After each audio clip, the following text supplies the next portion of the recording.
You went to the BAFTAs, no? I went to BAFTA because I was nominated. Yeah, but Yeah. still, you was there, though. I was there, and I was like, I'm not gonna lie, I was like, where's the food, man? Bro, but you know, right? You've been to more than I have, right? You sitting there, when your categories come and gone, right? So then you're like, all right, cool, so I got it. Yeah.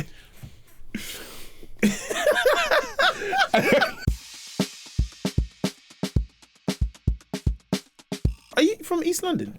Yeah. You're born in Whitechapel, right? Yeah. But have you lived in that part of London your whole life? My whole life. Oh, okay.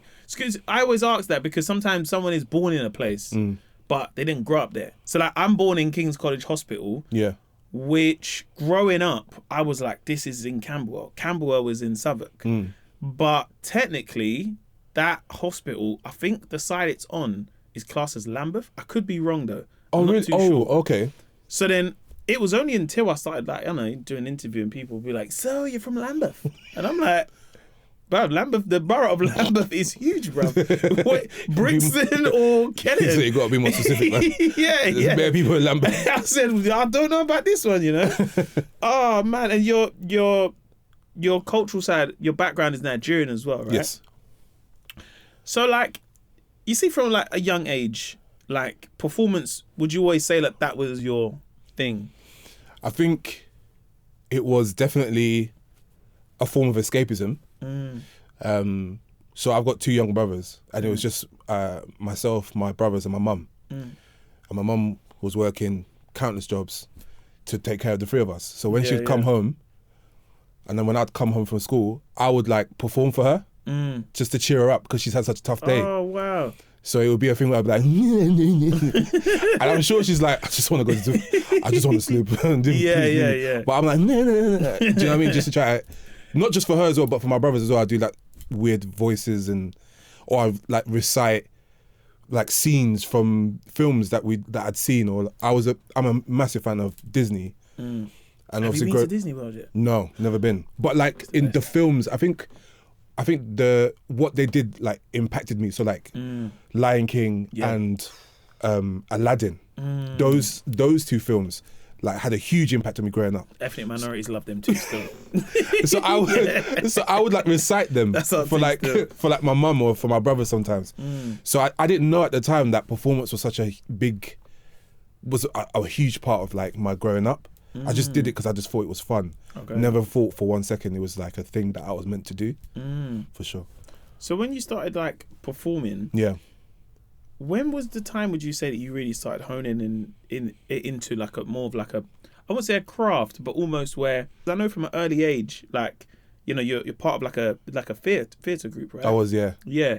So did you have that quite early on in terms of like knowing that this is what you really like doing? Because it's like you're saying you do it at home, you know, but then turning it into a thing where you're now with other young people, it becomes like, oh, this is a thing now. That's a really good question. It wasn't then. So when I went to this young people's theatre called Half Moon. Half Moon Young People's Theatre. It's in Limehouse. An amazing building. They do amazing things for kids from toddlers to 18 now. I think for me, the reason I was going there was because I was such a nuisance in school. Okay. And my drama teacher, who's instrumental, Fran Servi, it was my first parents' evening. You know when you go around in person and they all say, yeah, he's lovely. he's such a nice boy, but however. And it was just that all the way around. And I could see my mum's face was going like, you know, getting more and more disappointed. And then we got to drama and Miss Servi was like, he's got so much imagination. And it was that thing of like, she just lit up. And she was like, I know that he's having trouble here. Send him here. I had no idea. You know, like growing up, you don't really know who you are. I feel like it's so difficult to be a young person because you're trying to figure out who you are, trying to find your identity. And Half Moon was definitely that place where, because I was on stage, I was finding who I was. And like where it finally clicked was when I think I was around 13, 14, and I was waiting for my friends. They were practicing music. They were playing steel drums. And I was waiting for them outside. And I remember the tutor came out and was like, who you waiting for? His name's Kyron. Character, love him. But he came out, I remember he's this big figure and I'm only like 13, 14. He's like, who you waiting for? And I was like, waiting for, cool. He's like, come in. And I remember going in and learning this music on the steel drums. And that was when it unlocked. It was music really that kind of like unlocked the thing, but specifically the steel drums. Where I was like, oh, so you don't just have to stand on stage and like say these words. You can actually play stuff. Because I loved music as well growing up. Yeah. Loved Michael Jackson, pretty much just Michael Jackson, Usher, Chris Brown. But it was like, it was music that kind of, it was like music plus performance equals. Yeah. Do you know what I mean? And I was like, oh yeah, this is it. This is what I want to do. I want to perform. I want to be on stage doing this.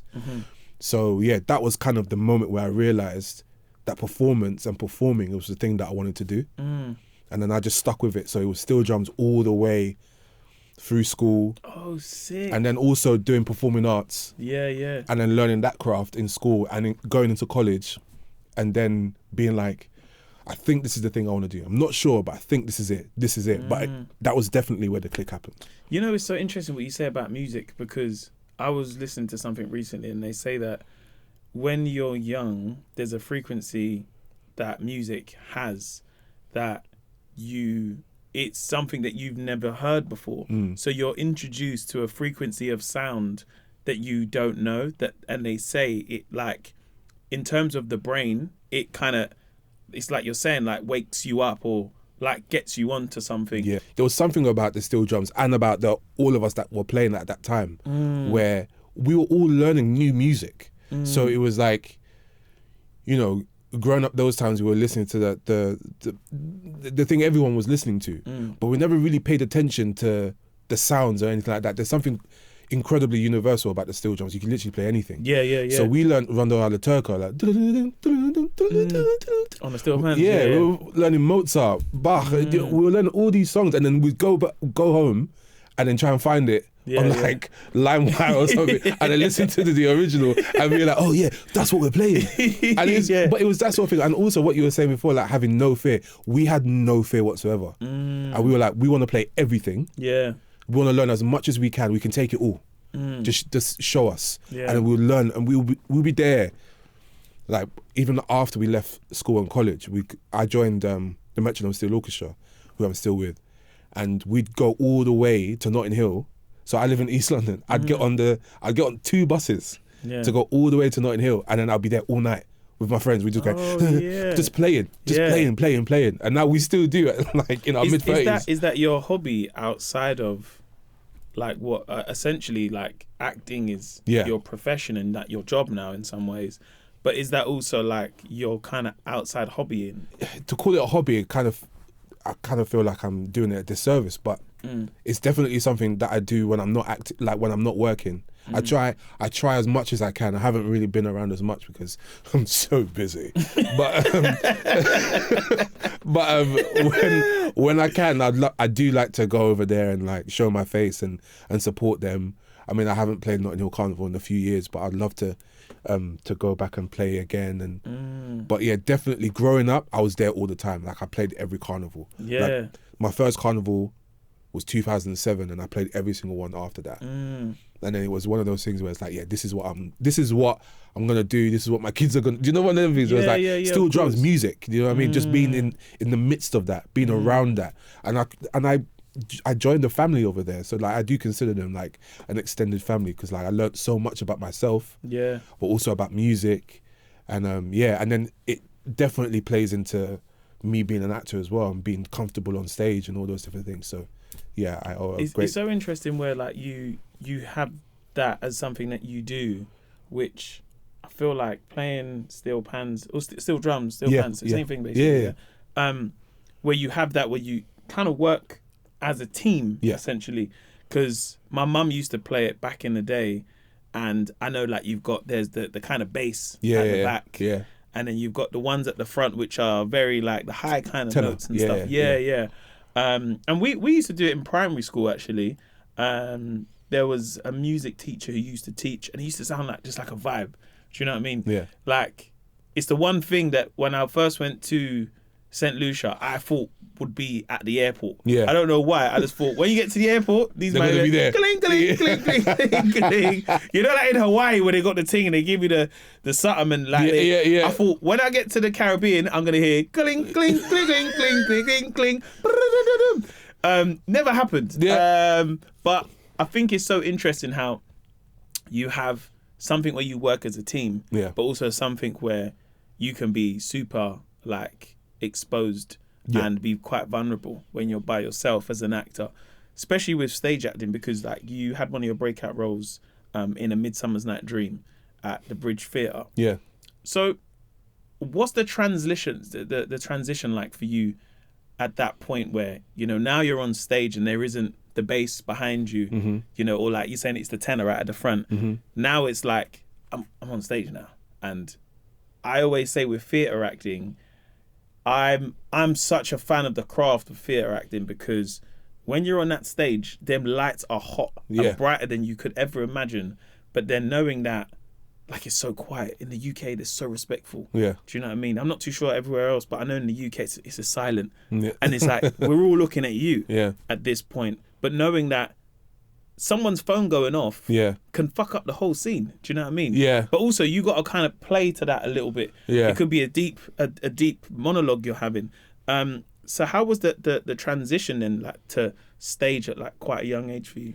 I've always felt comfortable on the stage. I think theatre is one of those things where I've just been forever fascinated by it. To watch an ensemble of people put on a production and then find out that they do it 8 times a week. Yeah. You kind of go, oof, that's crazy. You know, some of the things that I've seen, I literally go, there's no way you do that 8 times a week. Yeah. And I think I hold it at such a high regard. I've got so much respect for stage actors, because it's just not an easy thing.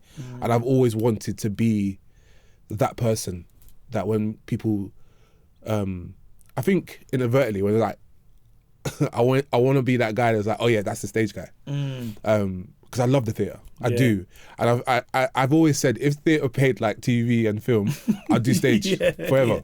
Yeah. Because there's nothing beats it. I mean, you can attest, like, when you're on stage, it must be the same thing, and you're in front of all these people, and you've got to hit those punchlines, and you got to tell these stories, and you know, and like, I don't know, like, how do you feel like when a phone goes off? Yeah, I had a show on Monday, and the woman just was on the phone talking at full volume, and I'm looking at her like, you don't see this is a fucking comedy show.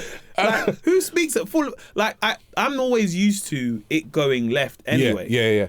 But like, the things that can sometimes throw me off is when it's like, I get you need to answer your phone. Yeah. I know it's gonna go off, but for you to be like, the woman, no, he's on stage now, huh? Okay.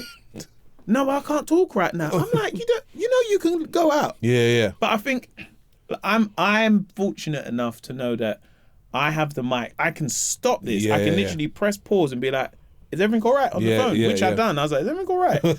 And she was like, yeah, my son, he needs a cab. I said, all right, so fuck the show is what you're saying, yeah? But I know I can do that with humour. Yeah. And it can disarm it. And I don't want to embarrass this person, but it is the elephant in the room right now. I could have done the same with Midsummer Night's Dream. The part that I played gave me the freedom to be able to like chat to the audience. So if something was happening, I think there was one performance where a couple was having an argument, and because it was fully immersive, so you had people sat all around you, and then you had like probably like 600-700 people stood, and then they were just like there, and I was doing stuff, and then they were there, and I kind of just went, like, you know, you kind of just like acknowledge them. It's like, we all good.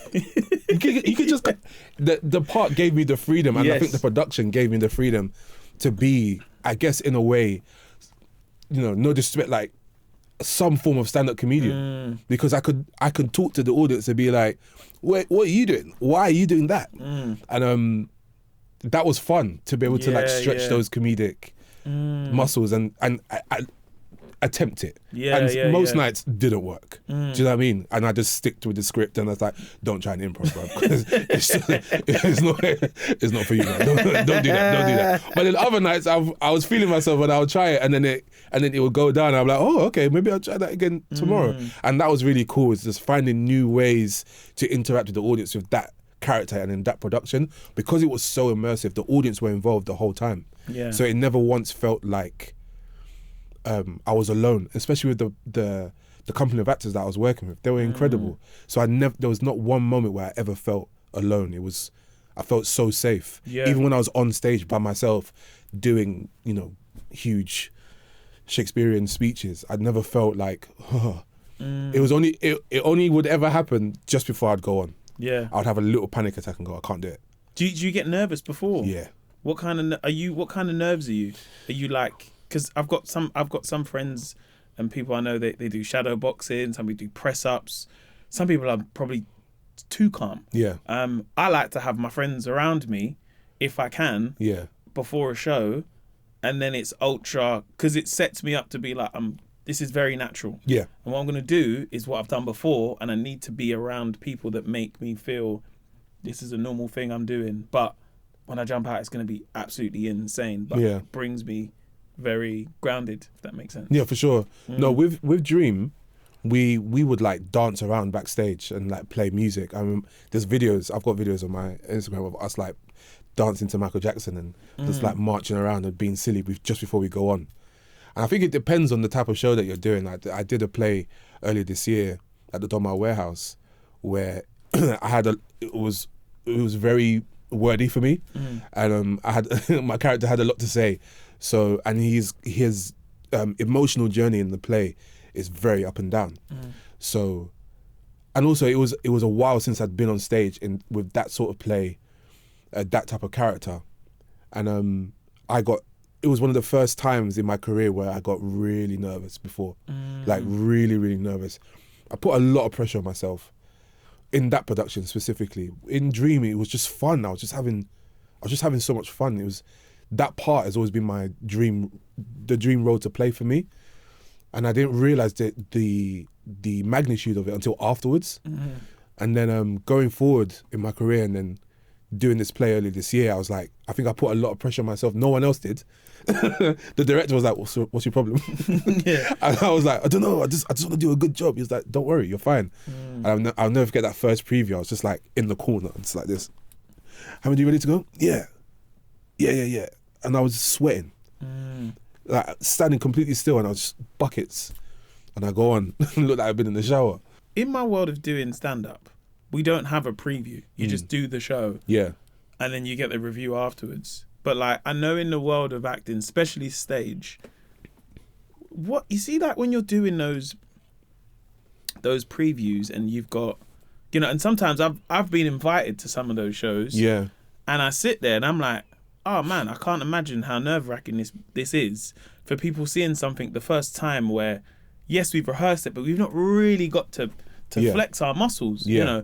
I'm very fortunate enough that if I go on stage, by the time there's, my manager will say, oh, this person's coming in to review the show, it's like months by that time. And I'm like, okay, I know they're in the house today. I'm going to put on a really good show. But I have that luxury a little bit. So what's it like on the side of the actor side? Do you know what? If I'm honest, I've never thought about it. Because for me, a preview is a chance to do the show all the way through with lights, sound, costume, everything's there properly. Yeah. I mean, we've done run-throughs before, and you might have had like an invited audience, like friends or family or whatever. But the first preview is literally a real chance with a real audience who've never seen it before to just see what we've done so far. Right? So I've never really thought about who might be in, or I think it's just a chance for us just to go through it. Let's just get through it. Yeah. And if you can get through it, that's the job done. Yeah. Do you know what I mean? Because then it gives us like 5 or 6 more performances to really work on what needs to change and what needs to be different, blah, blah, blah. And how do we get to that bit quicker? How do we slow this bit down? So it's more for us as a group of creatives just to really fine tune it. I think that's I guess that's the advantage. Whereas you have to just go straight, go straight on. Yeah, you and go it's like, in, yeah. But I guess, when you're about to do like a big show and stuff, before then you do like a... Oh, yeah. So I had the pleasure of doing like the work in progress shows. Yeah, so I guess those would be like previews, wouldn't it? Yeah. In a sense, because then you do it... Yeah, kind of, yeah. Yeah. I guess the luxury I have with the work in progresses though is that I tell my audience some of this will work, some of it won't. Yeah. And I think they know they're on board with that. Yeah. Which I guess is what's a little bit different, for stage, because once you bought your wine that cost £6 and the peanuts and you're sitting there and then to see obviously we won't know if someone's got the line wrong, but if you see anything go wrong, it's almost like, oh. I think that's the best bit about theatre though. Is it? Yeah, I love it. Really? Yeah, I love it when things go wrong. I feel so nervous, if I see something go wrong, I'm like, oh, right. Hey, is my man all right? Oh no, as long as no one's hurt, it's cool. But when things like, if there's people coming to the first preview, they're coming to see something very, very rough. Oh, okay, fair That's enough. what I've always said. So I'm like, okay. Guys, don't so all of us will be like, guys, don't worry. Yeah. If something goes wrong, it's cool. They know know it's the first preview. Okay, fair enough. Do you know what I mean? Okay, I'm mixing it with, is it the press night? Press night, yeah. Press night is when everyone's like, oh, so-and-so's in. Oh, so-and-so's in. And then it's like, don't worry about it. Don't worry about that. Like, oh, no, the door didn't come down. And then it's like, don't worry, just keep going. Oh, no, I forgot my line. And it's like, and then they're staring at you like, what's my line? It's like, no, go keep going, man. Go keep going.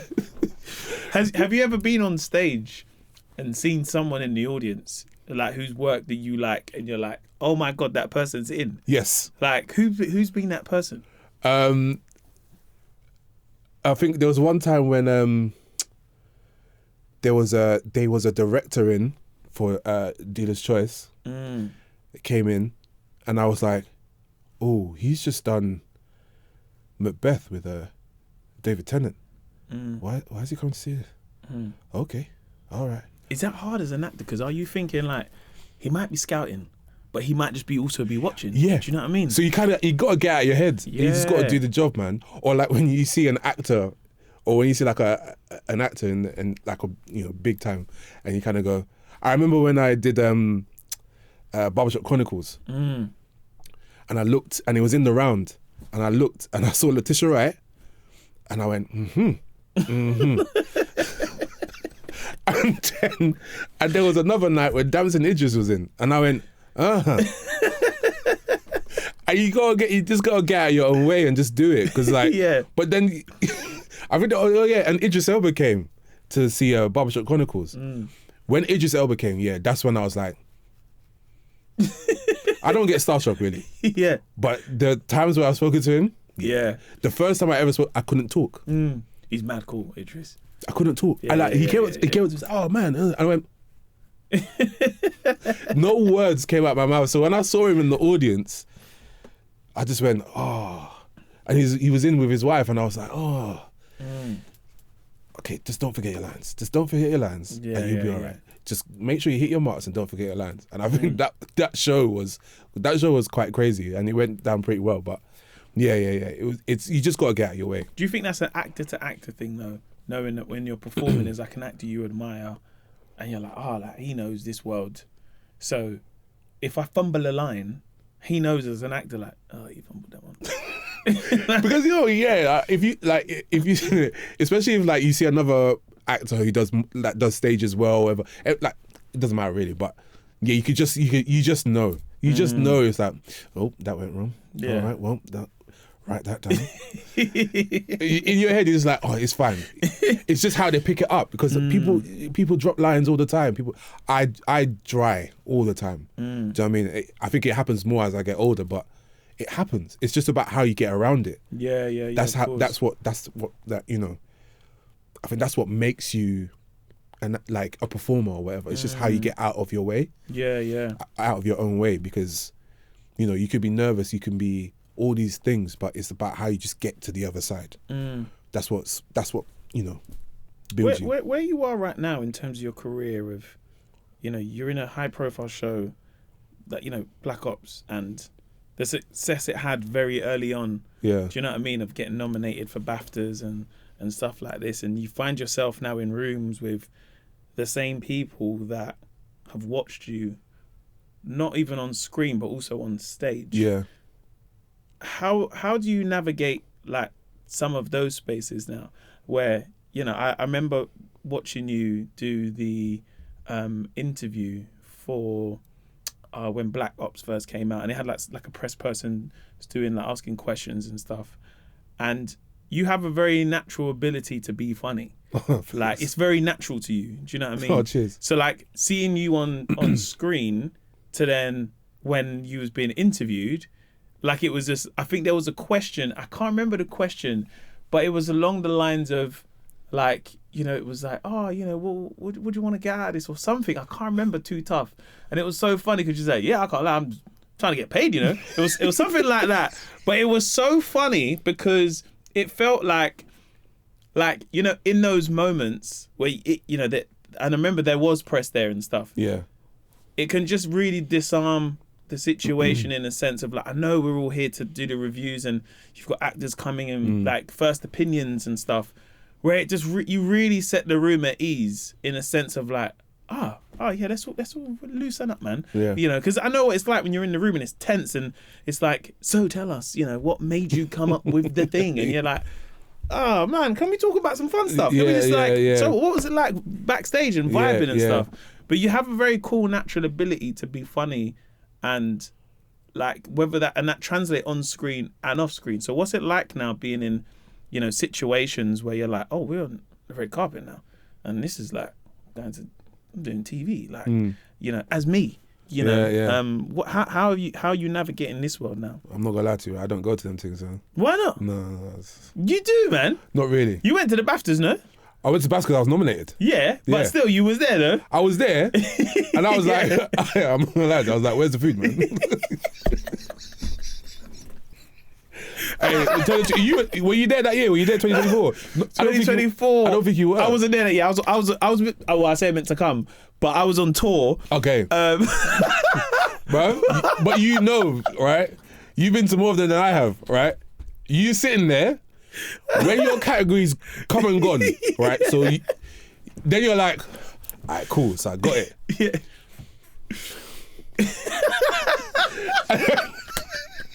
And then you gotta wait, right? So obviously now, when my category come, and then Marwan got it, well deserved because he's wicked, right? And I love that show. So I'm now sat, my category is gone now, innit? So now I'm like, did they have the camera on you? They might have the camera on me, man. So I had to stay like that until it left. When it left, I went, oh, I'm hungry now, man. What? So hold on. When they was doing your category, they come with a camera, innit? So what was going through your mind then? Because I've been there. I've been there, you know. Yeah, I know you. So like when the camera came out, I was like, okay, cool, the camera's there. Because this is my first time at a major awards. That whole experience was surreal to me. That whole experience was surreal. Because I was just like, for me, Black Ops was one of those jobs where I was working with people I hugely admire. AK, Bemi, those guys I've watched and been like, I want to work with them one day. Yeah. And so when I got the opportunity to do it, every day it never felt like work. I was having the time of my life. So to get that accolade, that recognition, I was like, mind blown.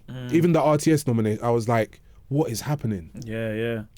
So then cut to the BAFTAs, the actual day, and then my character comes, and then the guy came at, like ninjas, bro. Yeah. Ninjas, bro. I was like, where did you come from? And he's there, bang, and I was like, oh, okay, just look cool. Yeah. So I'm just sat there, and then obviously Marwan gets up and he goes down. And did you think you was gonna win when the camera comes? No. Okay. No. See, I thought I was gonna win now. First time I went there. Yeah.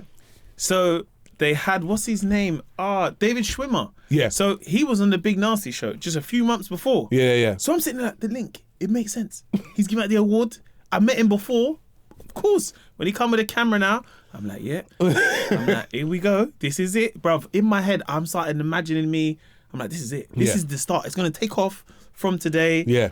was bare people that obviously didn't know me there, but I was like, you're going to know me, you know? When I go downstairs, I'm looking at the route. Yeah. I'm like, what's the fastest route? Some people went that way, but Teresa might go this way, and then I'll get on the stage quicker. Ah, brother. So you said you didn't think you was going to win? No, I didn't think I was going to win, no. Okay. No. I didn't think I was going to win the RTS award, and I did. And I didn't write a speech. So I kind of just went up there, and also I had a bit of champagne. So. Yeah, it was vibey though. Yeah, the RTS one is a vibey one still. In the round, and the Groven is, come on, man. So I went up there and I was like, yes, yo, this is good. I think I thanked everyone that was at the table, and then I was like, yeah, this one's for my teacher. And I walked off. So then, obviously, for the BAFTAs now, they were like, you got to write a speech just in case. I was like, I ain't gonna win, man. Like, not because I didn't believe in myself. Yeah. I just thought, like, the nomination's enough for me. Do you know what I mean? Like, that's crazy. If I win, that'll be a bonus, but it's not gonna happen. Yeah. So then, when they didn't call my name, they called Moan, and then I was like, perfect. He deserves that, because just by talking to him about the show and everything he's had to go through to get the show made and like he's worked so hard on that. Yeah, and I was like, Rizwan, isn't it? Yeah, he's been around for time, boy. I remember. He do stand-up comedy, you know. I know, and I remember. I don't think he even remembers this, but it was very early in my career when I was auditioning for a pilot for BBC Three, and he was there. We were both going up for the same role. Oh, is it? And I remember we sat down in a room very similar to this, waiting to go in, and we were chatting. And I remember going into the room thinking, he's really cool. Yeah. I was like, if I don't get it, he gets it, bless. I don't think he even remembers this. What was the pilot for? Did it ever come out? It never came out. Okay. It never came out. I ended up doing it, but it was one of those things where, it was so much fun. And, you hope that it comes out, whatever. But it was very early in my career. But I remember meeting him at the chemistry. I remember thinking, oh, he's so cool. So then fast forward, I was just so happy for him. Yeah. I was so happy for him. But then the guy was still there. He didn't leave. You're like, move, man. Move. He didn't leave. Yeah. And then, do you know what's bad as well? He was there for time. Because then the next one was Bemi's category. Okay, yeah. So he stayed there because Bemi was sat behind me. So then he kind of just went like that. And then when Bemi won, I went down, the camera went back here. So then I was like... Gets friends' reaction. Yeah. They don't look at you either. No, they're like, just... Hey, brother, man. Like, it's crazy. But yeah, man. That whole experience was surreal.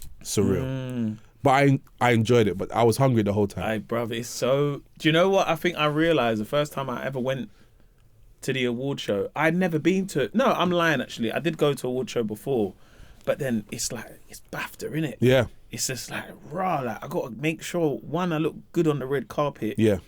The first time I think I met Lenny Henry, and I'd never met him before, and I met Ant Deck as well. So in that setting, I was like, that was my joy that day. Yeah. I said, bro, I met Ant Deck, you know, and he was so cool. I was like, I was like, bro, you met Ant Deck? Yeah. I like, because you know when you meet people, you're like, I don't know what to say. Like, that's how I felt when I saw Trevor McDonald. Oh, you met him? He was sat like 2 rows above me, and I looked up and I went, oh man. I went, yeah. Mama, I made it. Yeah. Do you know that feeling? I'm sharing the room. Did you say anything to him? I couldn't. I was too scared. But he's like one of the senior, oldest. Yeah. So you can't like, you can't go like, hey, Mr. McDonald. Mr. McDonald. Man, like Trebs, yeah. I'm such a fan. I can't go screaming in his face. Yeah. I was like, no, let me just admire him from afar. But it was just the fact that I'm just sharing a room with all these people that I watched on TV growing up.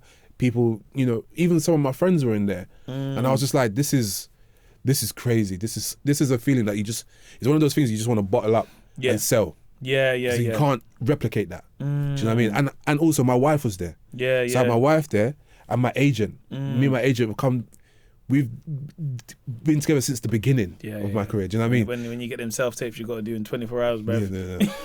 No, but I rate it all the same. But it was just the fact that those two people were there. Do you know what I mean? I was just like, yo, this is crazy. If you could bottle that up and sell that, you'd be a millionaire. Yeah. It was that sort of feeling. It's definitely a feeling of like, I think once you're able to go to any of those things and you're nominated and you're like, raw, like I'm part of history, that I'm even in this room, but also that I'm nominated. And then you sit there and you're just like, look at the people that I'm in a room with for this moment and what I'm witnessing. it's like, I always sit there and I'm like, if people could buy their way into this, like people would buy and just be, I will spend whatever just to be here and put on the gown and everything else. And you realise, you're like, raw, that's how much this is a privilege. Yeah. I didn't understand it until I got to go, Royal Festival Hall, you got people outside. It's always on a sunny day. I don't know how they do it. I know. Bruv, every time it's sunny, Bro, God is good, man. Yeah, every time the sun comes out. What was it like for you also as well, like seeing like, like your friends win and like also be in a room like with your friends? Yeah, crazy. At that moment. Crazy. It's look, I joke about how long the ceremony is and that, but like honestly, when you look to the side and then like friends that you've known for years, it's like, they're like, Yeah. Do you know what I mean? All of us in our tuxes and gowns. Yeah. And all just like, yo, what are you gonna do after? We're going to the after party. Yeah. Like, it's weirdly amazing because it's like there was a time when we weren't in these rooms. 100%. Man. Do you know what I mean? And we will be looking from afar. Like I remember the BAFTAs being there and like walking past on the South Bank.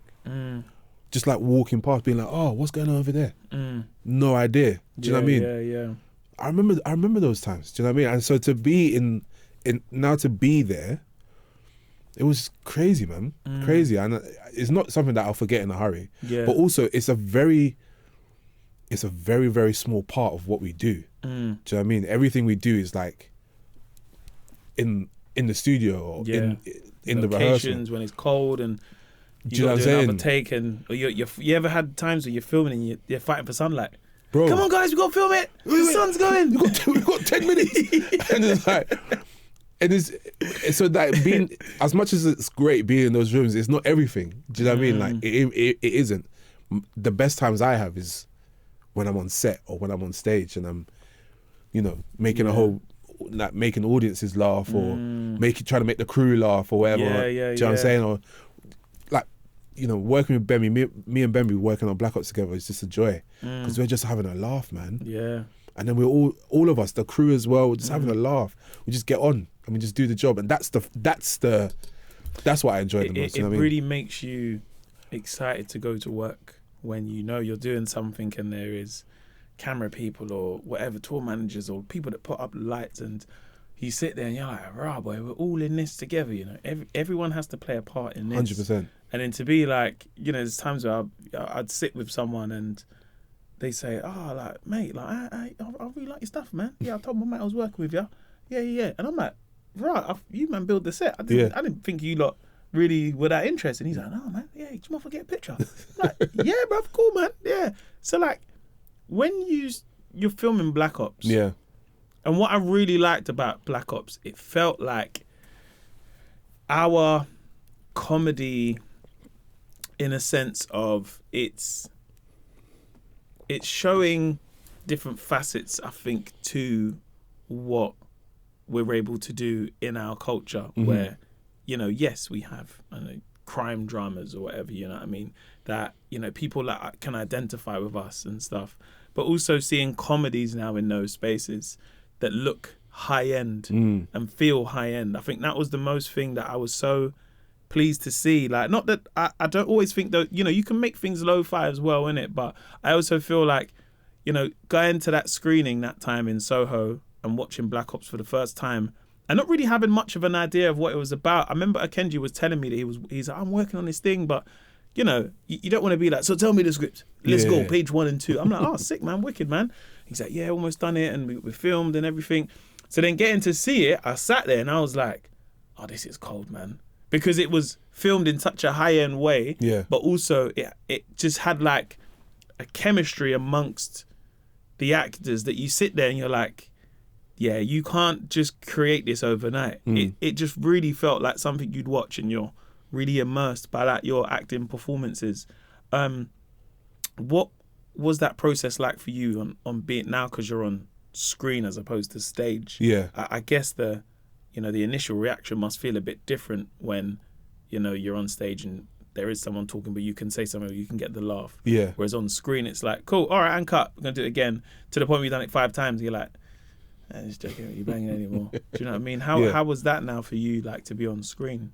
In series 1, that whole experience of, first of all, AK asked me to read the script, to then shoot in it. I always thought I was a placement for somebody else. So I always thought, oh, I'm just helping them out because they're going to find somebody else who's going to do it because there's going to be somebody. So for me, I was just like, no way they want me to do it. I had no idea until AK was like, no, we want you to do it. Do you want to do it? And I was like, no, yeah, I do. I was just I just didn't know. So I was kind of like on cloud 9 in series 1. I was just like, yo, I can't believe I'm here. And then for series 2, I really wanted to be involved in not just on set but behind the scenes as well, because I want to make my own stuff one day. Yeah. And so for me, I was in on set, but also having the chats where I was like, how does that work? And what do you do when you do this? And how do you do? I was asking more questions this time rather than being just blissfully like, this is amazing. Yeah. And it's always amazing. Do you know what I mean? Like shooting series 2 was, again, so much fun. But I was asking a lot more questions this time because I want to be learned in this world. Yeah. Do you know what I mean? Yeah. So I think I was asking a lot more questions and I was hanging around a little bit more. I think I was like, it's so important. Yeah. When you start asking those questions of like, okay, well let's know how this works. Yeah, exactly. Because if I get into this space, I want to know that, okay, I know what you're doing, innit? Exactly. Cool. Because you see a lot of things happening, but you're like, so what does that person do, man? That was me when I was shooting. I was on a show called The Wheel of Time, and that was me when I was doing that. Like, it was so big. It was Amazon, massive show, and I'm coming in young, sort of, I have no idea what's happening. There's like 200 people on set, and I'm like, and everyone's got a job. No one's doing the same thing. So I was just like, what is going on? But it's like a sort of weird sort of what's the word? Nucleus. Like everyone's just moving in the same like synergy. Yeah. Everyone's just doing everything together. It's just flowing so naturally. And I had no idea what anyone was doing. All I knew was like, that's the director and that's the DOP. That's it. The manager and assistant manager. Do you know what I mean? That's all I knew. So for me now, because I want to make my own stuff, I want to know what everyone's doing. I want to know what everyone's doing. So I was just asking a lot more questions this time. So when you say you want to make your own stuff, what is that stuff that you want to make? Because I'm intrigued to know as an actor where, you know, a lot of actors they like being on the screen. Yeah. But a lot of them will transition behind the screen in director roles or producer roles. So where do you start seeing like yourself in that kind of mode, you know? I feel like eventually I might start going into the director sort of realm, especially when it comes to the theatre. I directed a production or co-directed a production of Midsummer Night's Dream in Prague with the Prague Shakespeare Company a few years ago. And that was an incredible experience. That was we did it outside in the gardens of Prague Castle. And that was, that was an experience I'll never forget. So I feel like that's kind of the realm in which I'll be going later. Directing, for sure, specifically with stage.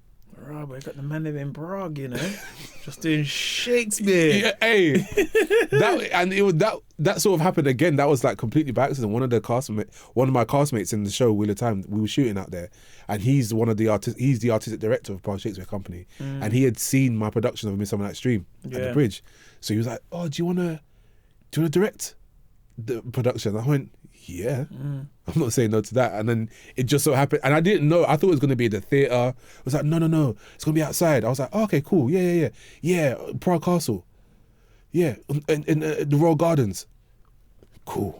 You know what I mean? It was just getting bigger and bigger and bigger, and then, but yeah, that was directing definitely, and then with TV and film, I think, writing I've always been writing, whether it's like on my phone or like weird like ideas that maybe I'm in the back of an Uber. I'm like, what if? Yeah. Do you know what I mean? I don't know. And then it just starts. I got bears, man. Yeah, it's just like, what if? And then question mark. And then it just starts from there. So what if there was a world of foxes we didn't know about, and they got their own community underground, and it's like his own little thing? You tell your brethren that, brother, what do you think about that? And you go, yeah, you know what? Right. No, do your thing, innit? Yeah. And then you walk away like, oh, we need to help him, man. Intervention. I just used to. Hey, let's do a meeting, bro. Let's go to her house. We need to chat to him, man. And then you go to her house. Hey guys, what's going on? Yeah, you buy yourself kind of burger in half. You're like, oh, what are you saying, bro? Yeah. No, we're just writing, bro. And your brother's got a coffee. You're like, he ain't get no writing. No, yeah, right. No, I've always used to do that, like short stories when I was younger. Do you know what I mean? So writing I've always been really interested in writing. So yeah, but I think more specifically it'd probably be directing. As an actor, how hard is it to stay like focused? Because I the reason why I ask, because there is that thing with acting where, you know, you can film something in, I don't know, now, and it might come out in 2 years' time. Yeah. I remember seeing Samson Ko at a festival, and this would have been, what were we in, 2025, 2022 maybe. And I was like, how's things, man? He's like, yeah, no, I'm shooting this film with Damson Idris, and it's about like Formula One, and we've been going all around the world and stuff. And I was like, oh, sick. He's like, when's it come out? And he's like, oh, 2025. And I'm sitting like 2025. And like that film only came out this year, F1. And I can't imagine what that must be like as an actor, where you've done the thing, you've got paid for it, but it's the waiting time, it's the limbo time, that it's, you know, it's knowing that, okay, cool, I've got the self-tape coming for the thing, or, you know, you're like, oh, there's this, and they want to meet me for the project. Yeah. How hard is that for an actor? Because I guess for us who watch your stuff, we sit there and like, oh, that's great, man. Yeah. And I guess it must give the perception of like, oh man, you're doing great, man. Your thing just came out. Yeah. Like, bro, that came out we done that 2-3 years ago. Yeah. Like, I'm waiting for the next job. I'm doing the promo so I can get the next job. Yeah, do you know what I mean? Yeah. How hard is that for actors and for yourself, you know? I found it quite hard at the beginning. I remember when I shot a film back in 2017. And it came out a year later. And I remember the whole year, I was like, when's this film coming out, man? I was just like, and I want this film to come out. I want to see it. Do you know what I mean? And I did ADR, and I'd see like little bits, but I never saw it in its entirety until the premiere. And I struggled with that, because I was like, I worked so hard, and then no one knows that I've done it. Yeah. And I struggled with that premise. I was like, why can't I tell people? Like, I want to tell people. And I really struggled with that. But I think it was just understanding that my job has finished, but there are many other people's jobs that I just started. Okay. So like the editing, all that stuff. Do you know what I mean? So it was respecting the process, and I didn't do that before. Yeah. When I was younger, I didn't do that. So it was about knowing that my part in this project has come to an end, but then other people are about to take on the reins to make it better. Do you know what I mean? Because as an actor, I can only do so much, especially when it comes with screen. I can only do so much, but then once I had to learn how to let it go, and let other artists and other creatives do their part to elevate it. Do you know what I mean?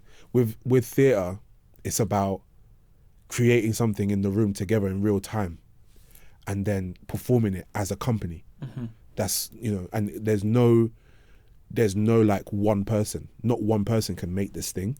I think it was just about respecting the process for me. Okay. For sure, because I struggled with the waiting, but I think as I've gotten older, once I've done something, I just move on to the next project. Respectfully, I always think back, but like, it's about, bro, I need to eat, man. Yeah. Do you know what I mean? So it's it's about moving on to the next project and trying to continue and do other things and other passion projects that you might have or anything like that. So I think when I was younger and that happened, it was like, I was just like, what's going on? Why can't it come out tomorrow? Yeah. Sort of thing. Yeah. It doesn't work that way. Do you know what I mean? Other people have got stuff to do to elevate it. Yeah. And that's what, you know, the arts are about. It's about, you know what I mean? I always part of it. worry for actors in the sense of knowing that if you play the long game of saying, well, I just want to do the screen stuff because you've seen that thing. But then it's also knowing that if I play the long game, I also have to wait for the phone to ring. Yeah. Or I need to go to the place to find the thing. And whenever I'd go to LA, there's always a lot of other actors that are out there, predominantly a lot of black British actors in terms of the people that I connect with out there. And, you know, I'd ask them and I'd say, oh, you know, how you find that here? And they're like, yeah, you know, whether they might be trying to find an agent or you go for auditions and stuff. And like knowing that you have to uncomfortably take your place, yourself to a place to find the work as well. I guess because of the other outcomes of actors who are thriving in a place.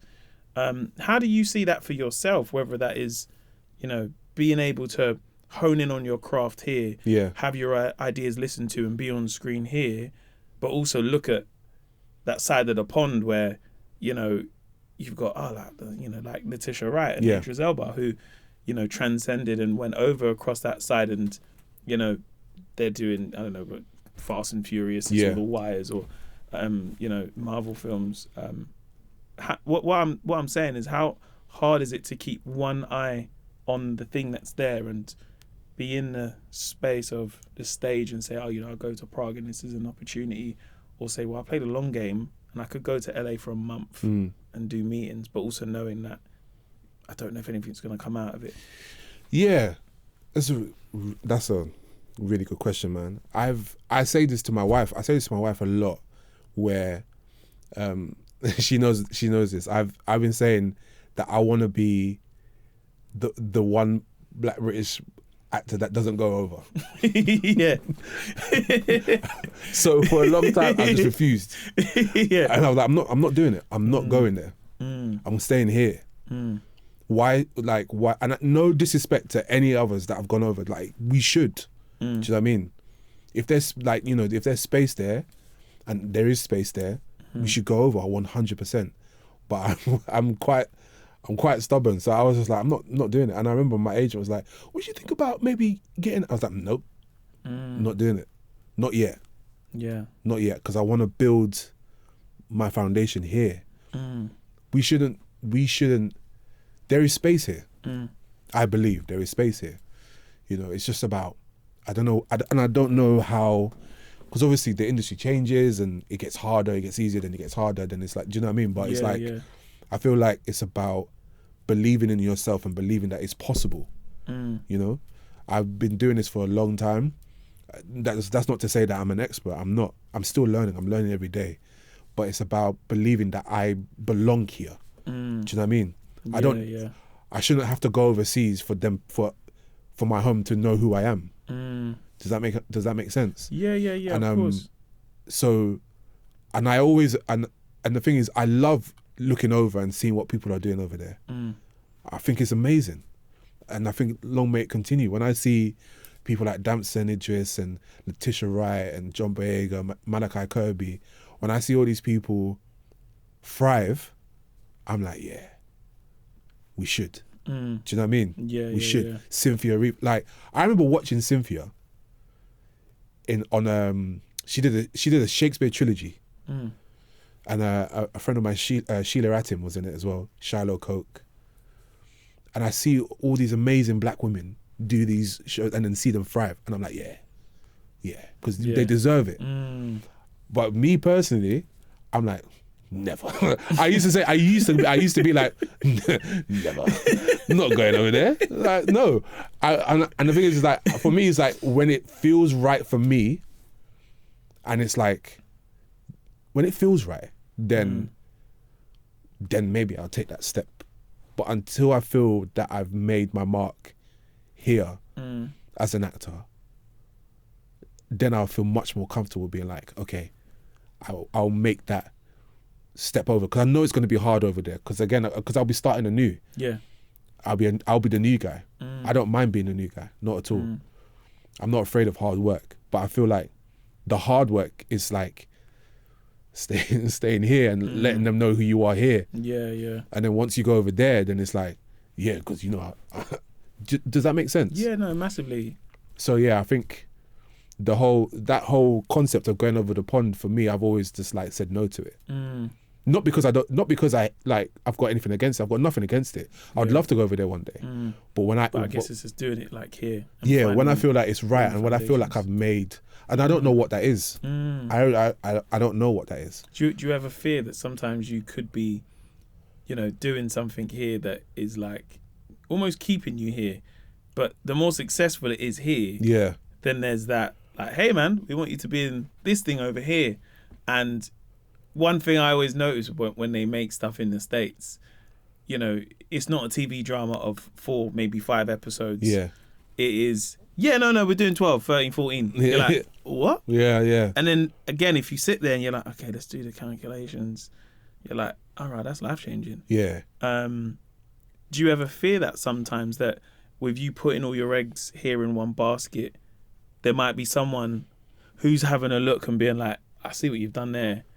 Bring that here in the midst of when your thing can get going. Do you know what I mean? I do have a little fear, but I've got to stay true to my choice. Yeah. Right. So it's like, the answer is yes. I do have a little fear, but I can't be swayed by that. I can't allow that to then, sway or disrupt what I'm trying to sort of accomplish here. There's always been a little part of me that's been like, oh, am I missing an opportunity by going over there? Yeah. But I don't think I have, because all the things that have happened to me have happened and it's been amazing. Do you know what I mean? Yeah, so it's like, of course. I would never see that as a mistake or anything like that. I feel like it's happened because it's supposed to happen. Yeah. So I feel that's how I feel about going over there. When it's supposed to happen, it will just happen. Yeah. I just don't know when that will be. As an actor also, you're very funny. You have a naturalness to be funny. Oh, cheers. And do you ever look at like doing things outside of the comfort zone of just acting and looking at stand-up? Because again, watching you on Black Ops, you're very funny, which is a natural funniness. It didn't feel like that stuff felt scripted, if that makes sense. Yeah. But also it's like seeing you in the room when they're asking questions, you're also very funny naturally. So is there, I guess for you, like ways where you're like, I want to do stuff outside my box, whether that would be stand-up comedy one day, do you know what I mean? Or, have the script that is like, I'm playing the funny character, like, the Office, for example. Yeah. And then being in those roles that you're like, this is a very funny role. And I know that you can get typecast in that role, but you can also open up a bunch of other opportunities. Do you ever look at stuff outside of your realm? Yes. Yes, and then I go, oh no. Yeah. Yeah, I get scared. Stand-up comedy, people ask me all the time, people say to me all the time, you should do stand-up, You should do stand-up. And then I'm like, nah. Why not? Too scary. I find that it's terrifying. Is it the thought of making people laugh though? No. I'll tell you a quick story.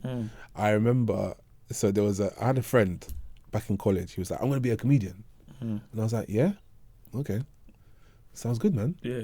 And then he was like, no, I'm going to be the next big one. I was like, no, I believe you. Yeah. And then he was like, oh, I'm going to do a gig at this thing. You should come and watch me do it. Yeah. And I was like, yeah, I'll come. No, of course, I'm going to come support you. And then I watched and I went. And then the host was like, oh, next person's come out, so-and-so. And then he came on, he's like, hey, everybody, how you doing? And then something happened in the room that was so unfortunate. Because when he went on and he went, hey guys, how you doing? Like, no one said anything. Yeah. And then that's when I went, oh. Like, no one heckled him. Like, no one said nothing. And then I kind of just went, oh no. And then he, when someone starts backtracking, so he went, hey guys, how you doing? And I went, bosses, man. And I was like, oh no.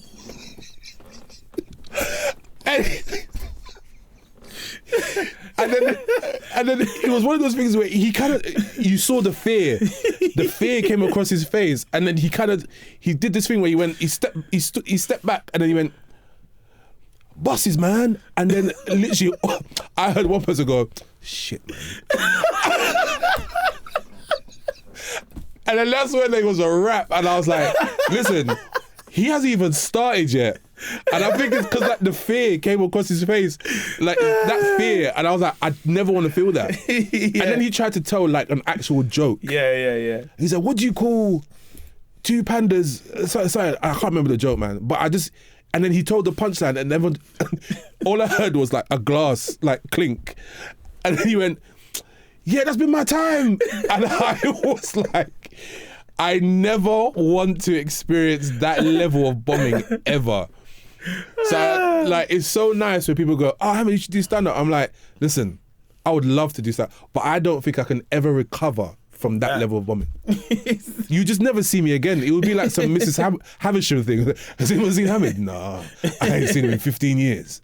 Because it's just like I don't think I can ever recover. That's too much for me. But you know what I'd say to that though is that's as bad as it will ever get. But as good as it will ever get is the raw, and every comic feels it. And it's weird because it's like you have to weirdly sit with that, because what will happen, it might be the opposite. Yeah. And it might go so well that you're like, "Raw, this started off amazing. This is my job." And I was fortunate to do my first show and it went really well. And I was getting these laughs. I was like, wow. But the minute I got that one, it was like, what the fuck has just happened? Like, and I'm sitting there, and it didn't happen. You know, I'd done shows when I was a bit younger at unis, but I was like, they laughed at the main bits, but it's all right. These are my peers. Yeah. But it was when I'd go to a show and I'm like, oh, there's only like 20 people here. Yeah. Like, I get in a room of 100 or 200, cool. But I was like, there's enough people, 20 that. But then at this point in my career, and I'm a little bit older, I've done a few shows. I'm like, the fuck is wrong with you people, man? Yeah. Why are you not laughing? Then I'm looking at the drawing board like, it must be me. But I think that is like the worst it will ever get. Yeah. But the best is like, it's a feeling that, it's like you're saying, you know, when you went to the BAFTAs and you're like, wow, if I could package this up and sell it. Yeah. That feeling of getting those first laughs is beyond what you'll ever imagine. Yeah. And it's this weird drug of like, I want to do that again. Yeah. Like, I can't believe I just done that in 5 minutes. And I'm a big fan of meeting comics who are very early, and I'm like, come do my show, man. Like, I've got a small show in Greenwich, 200 people, just jump on. Because that audience doesn't know that they're new. Yeah. But if you go into a space where it's like, it's open mic, and yeah, you know, everyone's a bit new, already the audience are like, I'm expecting that there'll be about 2 or 3 people that would be good. Yeah. But the rest, nah. So already they've set themselves up. So I think whenever I meet comics that are, you know, I met one comic and she was an extra on something, and she was like, you're one of the reasons why I've done comedy. I said, oh, sick, man. I said, listen, I've got a show. Do you want to jump on? Do 5 minutes? And she was like, what? I was like, that's the way you're going to be able to thrive. Yeah. And I'm fortunate enough to be in that position, but I guarantee if you done comedy, you would get big laughs. Because that story you told me, if you told that on stage, people would laugh at that. You have a really good way of like how you project your voice, but how you have like a line that's like a throwaway line. Yeah. And that, bro, there's comics that try and buy this stuff, you know? And be like, yeah, man, so, you know, dogs, what's the problem with them? And you're like, boo, boo, get this guy off the stage. You know, do you know why? Because they've molded themselves on a comic that they know and they see, and they try to do the mannerisms and but it's like, I always say, like, when it comes to the way your delivery is, it will be so natural, you won't even know you're doing it. Yeah. And, you know, when I first started, I wanted to be like the comics that I used to watch on Def Jam. Yeah. And be like, yeah, what's going on, people, man? And I'd be so energetic because they would be energetic. But realising, I was like, that's not me though, innit? Yeah, this comic who I like is from LA. Totally different, bigger crowds. I'm from South London. So the minute I found my thing, and I was like, oh, I know how I can connect with my audience. Do you know what I mean? I can be self-deprecating. I can be charming. I could take the piss, but also not go that far. Yeah. Do you know what I mean? I think that's the thing, is like finding your thing. Yeah, it just comes from just trying. Yeah. But I genuinely think you'd be so fucking good. No, coming from me, that means a lot. Honestly, man. like, you're very naturally funny. But I definitely think, like, I see that, you know, as we get towards your end, I can see you in those spaces, because I feel like once you're able to unlock that space, and whether you wanted to do it as like a full-time profession, it's always going to be up to you. But like, in terms of acting, it's definitely going to give you the tools of the timing. Yeah. You know, I weirdly have not done as much acting as I'd love to do. I love acting, but I always have the fear of like, I don't know, man. Like, I would like the perfect role for me, but I'm not in the position to pick the perfect role. But when I do, I know how I can get my comic timing to come across. Do you know what I mean? What is the perfect role? I think for me, it's weird, like, because I would love to do a really funny role that you wouldn't expect me to be in. Right. Like, I don't care if I can be very self-deprecating about myself. And if I could do that in a film or a TV series, like, one of my favorite roles in Succession is Cousin Greg. Yeah. That for me would be the perfect role, because I find him in like that. I love Succession, innit?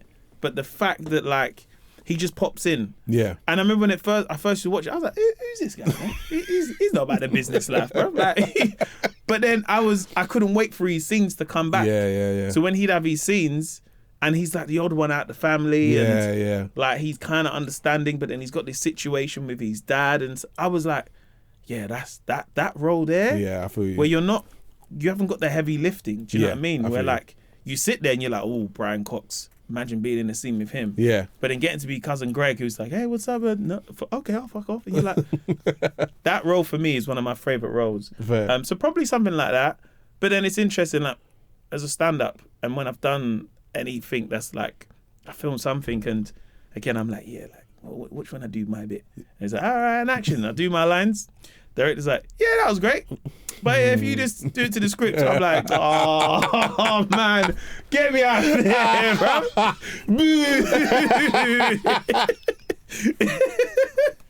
Why are you telling me to read the lines, man? And you know when you're like, that was a good take, man. We don't need to do no more, you know? Yeah. And then it's like, yeah, we just kind of need to like how the script is. If you do it like that, and you do it, and you're like, there's no vibes, bro. There's no vibes. You're basically giving me a burger with no cheese, no onions. This is just plain, already salted crisps. But it's knowing that, like, I guess I'm so used to the freedom of humour that I can take it wherever I want. Whereas knowing that you're like, this person's written the thing, and they just need it to say that for the next line. And I think that's where I'm like, okay, cool. Let me just say the line. I feel like that's where the fun is. Like, being able to construct your own version of what this person's trying to say. Yeah. It's all about interpretation, isn't it? You know, when you see like the best comedies on stage or whatever, like, one of them, in my opinion, is One Man, Two Governors. If you can find it, it's worth watching. With James Corden. Okay. And there's something about that adapted by Richard Bean, and there's something about that production where it's like, it's all written, and there's some improv there, obviously, but the way that it's interpreted, it's just so brilliant. And it's it's one of the reasons why Midsummer Night's Dream is one of the most popular Shakespearean comedies, and you know, because it's always about, you're always going to see a different production. You're never going to see the same production twice, and that's really cool, because you're like, oh, we're going to see a comedic company try and make this thing funny in a different way that when I saw it last year or whatever. Do you know what I mean? I think that's where I find the fun in it, is finding what do I think is funny, and then I try and put it within the lines. And then hopefully, fingers crossed, people find it funny. And it works sometimes. Other times, maybe not so much. But, I think that's where I find I enjoy it, when you're crafting it, when you're trying to work it out. It's just like molding it. And it's working. It's not working, but it's not working. But I know it can work. And when it does work, you're like, oh, let's just fine tune it. Let's take that bit out. Exactly. So with your end, where you're at now in your career, where you're an actor who is on stage, you're on screen, you enjoy doing stuff, but behind the screen, as if you want to call it that, like when it comes to directing and, you know, writing and stuff, where do you start to really like see like your career trajectory in some ways? Because I ask, because a lot of my favorite actors they say that the prime is when they're in like their 50s and 60s. And whenever I meet actors and you know, I'm talking about the actors that I watch on like, you know, films and stuff, but even meeting actors who have, you know, they're on TV and they're constantly working, they might not be as famous as your Hollywood actor, but, you know, someone told me, so like a good actor is a working actor, you know, that's the actor who's a good actor because they're always working on something, in a thing. And to the point where you'll see them and you're like, oh, I've seen that guy in that. And you look at someone's credits, you're like, Rob Williams? Right. So how do you start looking at, you know, that part of your life where, you know, there might be the decision to, there's this thing happening in America, you know, we want you to come out and do the thing, but you're also like, I'm kind of working here though. Yeah. Do you know what I mean? Yeah. How do you start to really like envision that in some ways and create like your legacy? I've always moved in my career with gut feeling. So whenever my agent calls me about a project, if my gut feeling goes nah, then I just won't do it. And I feel like that's always been my thing. Yeah. Doesn't matter how much they're gonna pay me. Doesn't really care. If I instantly get that, oh, that doesn't feel right, then I just won't do it. And I feel like that's how I've always like moved forward. So I think I think with my career, I need, the moment it stops being fun is when I'll pivot. Okay. I think that's where it is. I think I'm having so much fun right now because I'm incredibly privileged and honoured to be working with incredible people all the time, to be meeting people who I never thought I'd meet, you included. Oh, big ups, man. No, I swear. And for me, that's just like, that's the fun bit. I'm having so much fun, man. Yeah. I'm getting to work on these sets and be on these stages and have conversations with these directors and producers. I'm having fun. And I feel like the moment it stops having fun, I'll pivot and I'll attempt something else. Yeah. I don't have like a set, you know, I've never had like, I've never had a dream. Does that make sense? I've never been like, one day I'm gonna, I think one time I did. And it was like, one day I'm gonna lead a production at the Royal Shakespeare Company. I haven't done that yet. I would love to do that. But I've never gone like, one day I'm gonna be the next, because I don't know. I've never really done that. I've always just gone by, let's just see what happens. Yeah. Let's just see what happens, man. And if it works out, great. If it doesn't, well, we tried. Do you know what I'm saying? Yeah. That's how I've always gone with my career. And I think I'm going to continue doing that because I think it's worked for me so far. Yeah. So I don't want to, fix anything that ain't broken. So yeah, that's how I'm just going to keep moving forward. The moment it stops being fun, every time I step on a set, I have the time of my life. Whether I'm like in pain or like, you know, starving or whatever, I know I'm having fun. Yeah. You know, the show I was on The Wheel of Time, I met Rosamund Pike. I remember meeting her for the first time, and I remember when, I'm on the same show as Rosamund Pike, and now I can actually say like I'm a friend of hers. I was like, whoa. Do you know what I mean? That's crazy. Yeah. Or like meeting everyone else on this production, on this television show. I've like made lifelong friends and had fun doing it. Yeah. Do you know what I mean? Black Ops as well. Like I've been watching AK for years, and Bemi, and then all of a sudden I'm now sharing a screen with them, and I'm having fun doing it. You excited for series 2 to come out as well? Oh yeah, so excited. I'm having fun, and I feel like, yeah, the moment I keep saying it, but the moment I stop having fun is when I pivot. Yeah. But until then, it's gonna keep going. Bro, honestly, man, I can't wait for you to do some stand up. So whenever you're ready to give me the call, and you're like, bro, I'm thinking I'm going to do a 5. I'm gonna hold you to that. The door is always open, man. I feel like once I get over that hurdle of like that nightmare of bombing, then maybe I'll give it a go. But what will probably happen? You'll probably do like a biopic of like, I don't know, Cedric the Entertainer's life or something, and you're like, I need to do stand up now, Mo. Can I come down? And I was like, all right, cool. Is it any roles for me? Do they need any other roles? But no, it's been an absolute pleasure to have you on the podcast. Black Ops is out now on BBC iPlayer. Do they show it in the States as well, right? Yeah, Hulu. Oh, on Hulu. Yeah. That's a good one, you know? Yeah, bro. Yeah, man. We worked it out. That's the top one, bro. It's not Tubi, bro. Yeah, it's not Tubi. Hey, no disrespect to Tubi. Tubi's great. No, I can't disrespect Tubi, man. Tubi's great. I don't know how my career could go one day. Do you know what I mean? Tubi's great. I've seen some caucus. But it's great. It's great. Will it be available the same time as well? I'm not sure. Okay, all right. I'm not sure. Cool. But you can catch series 1 You can catch Hulu series 1 well. on Hulu and BBC iPlayer. Oh, wicked, man. Bro, it's been a pleasure to have you on the podcast. Thank you so much, my friend, has been your beginning, middle, and end. Thank you very much, Thanks, brother. man. Thank you so much, man. Respect, man. Hey, what's up? Thank you so much for listening to the podcast today. Now, a lot goes into making each episode. I know you hear my voice, but there's a team behind the scenes who help make it. And if you did enjoy it, I'd really, really appreciate it if you could show the love to them by giving us 5 stars. And if you also have the time, please leave us a review. It's always appreciated, and we love reading the comments. And of course, we want to keep making it better. Thank you for listening, and have a great day. Peace.